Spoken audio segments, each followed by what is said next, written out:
Bacaan dari surat Rasul Paulus kepada jemaat di Roma. Saudara-saudara, demi Kristus aku mengatakan kebenaran, aku tidak berdusta. Suara hatiku turut bersaksi dalam Roh Kudus bahwa aku sangat berduka cita dan selalu bersedih hati. Bahkan aku rela terkutuk dan terpisah dari Kristus demi saudara-saudaraku, kaum sebangsaku menurut daging, sebab mereka itu adalah orang Israel. Mereka telah diangkat menjadi anak Allah, telah menerima kemuliaan dan perjanjian-perjanjian, hukum Taurat, ibadat, dan janji-janji. Mereka itu keturunan bapa-bapa leluhur yang menurunkan Mesias sebagai manusia, yang mengatasi segala sesuatu. Dialah Allah yang harus dipuji selama-lamanya. Amin. Demikianlah sabda Tuhan. Syukur kepada Allah. Megahkanlah Tuhan, hai Yerusalem. Megahkanlah Tuhan, hai Yerusalem. Megahkanlah Tuhan, hai Yerusalem. Pujilah Allahmu, hai Sion. Sebab Ia meneguhkan palang pintu gerbangmu dan memberkati anak-anak yang ada padamu. Megahkanlah Tuhan, hai Yerusalem. Ia memberikan kesejahteraan kepada daerahmu dan mengenyangkan engkau dengan gandum yang terbaik. Ia menyampaikan perintahnya ke bumi, dengan segera firman-Nya berlari. Megahkanlah Tuhan, hai Yerusalem. Ia memberitakan firman-Nya kepada Yakub, ketetapan dan hukum-hukum-Nya kepada Israel. Ia tidak berbuat demikian kepada segala bangsa, dan hukum-hukum-Nya tidak mereka kenal. Megahkanlah Tuhan, hai Yerusalem. Haleluya, haleluya, haleluya. Haleluya, haleluya, haleluya. Domba-dombaku mendengarkan suaraku, sabda Tuhan. Aku mengenal mereka, dan mereka mengikuti aku. Haleluya, haleluya, haleluya.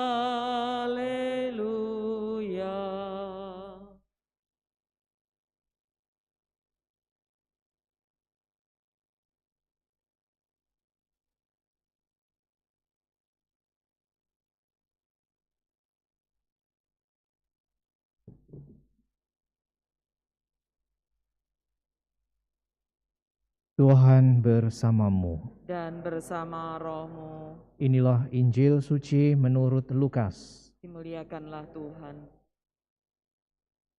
Pada suatu hari Sabat, Yesus datang ke rumah salah seorang pemimpin orang-orang Farisi untuk makan di situ. Semua orang yang hadir mengamat-amati dia dengan seksama. Tiba-tiba datanglah seorang yang sakit busung air dan berdiri di hadapan Yesus. Lalu Yesus bertanya kepada para ahli Taurat dan orang-orang Farisi, "Bolehkah menyembuhkan orang pada hari Sabat atau tidak?" Tetapi mereka semua diam saja. Lalu Yesus memegang tangan si sakit itu dan menyembuhkannya, serta menyuruhnya pergi.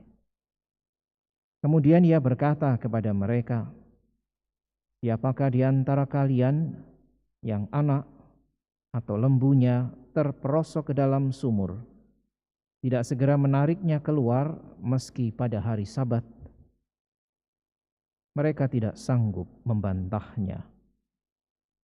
Demikianlah sabda Tuhan. Terpujilah Kristus.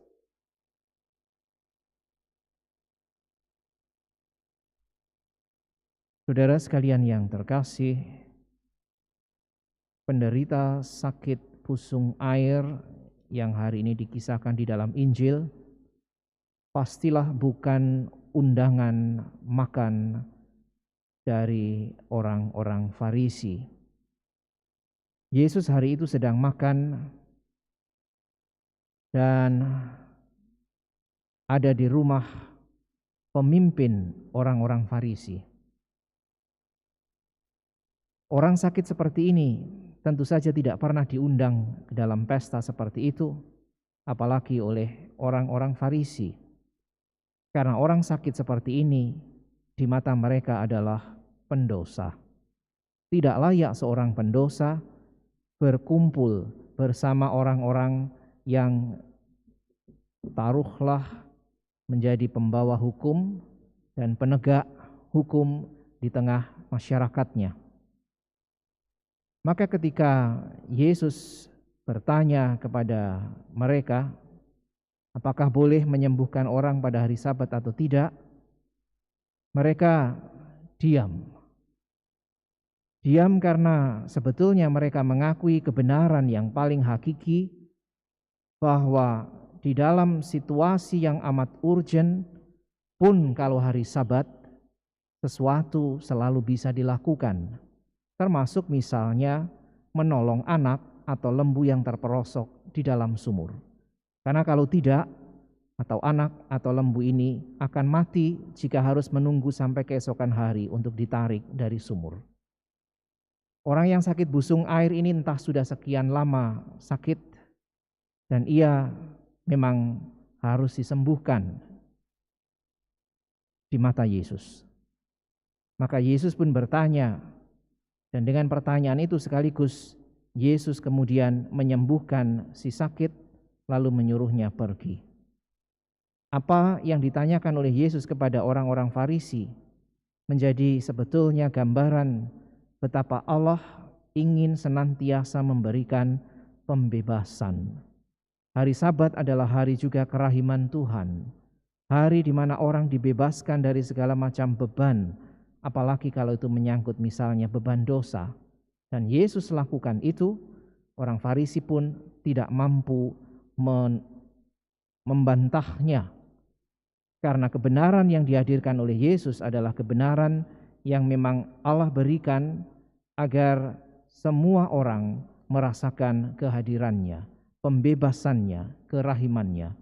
Maka saudara sekalian yang terkasih, kalau kita memiliki banyak aturan, jangan sampai aturan itu justru membelenggu kita. Aturan tidak pernah membelenggu kita. Aturan adalah seperangkat, mungkin norma, mungkin nilai, mungkin tata tertib yang dihadirkan justru untuk membebaskan kita. Keliru kalau kita kemudian menganggap bahwa aturan adalah sesuatu yang mengekang kita. Karena aturan justru menjadi jaminan bahwa setiap orang dibawa pada pengalaman yang semakin membebaskan agar tumbuh dan berkembang sebagai pribadi, secara lebih khusus lagi sebagai pribadi-pribadi yang dikasihi oleh Allah. Apa yang dilakukan oleh Yesus menjadi petunjuk bahwa Allah senantiasa menawarkan pembebasan itu dan agar orang senantiasa bisa hidup di dalam suasana pembebasan yang Allah berikan ini.